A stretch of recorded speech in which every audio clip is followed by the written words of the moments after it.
Wind shield గాలి wind shield దెబ్బతిన్న హెలికాప్టర్తో మీరు ఎలా బయలుదేరారు అసలు? సంరక్షణ ఉండదు కదా. మూడవది ఎక్కడికి వెళ్ళారు? మీకు వెళ్ళమని ఎవరు చెప్పారు?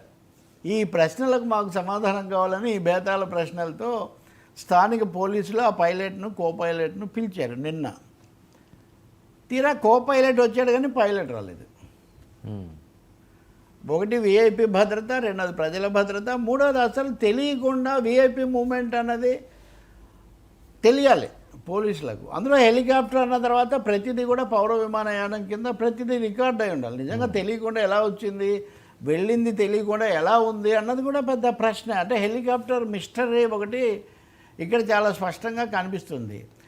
పైగా పైలట్ రాలేదు, ఆయనేమో వేరే ఇది ఉంది ఇంకోసారి వస్తున్నారని చెప్తున్నారు. కో పైలట్ వచ్చిన ఆయన మటుకు నిజమే మేము అనుమతి తీసుకోకుండా పోయాము, కానీ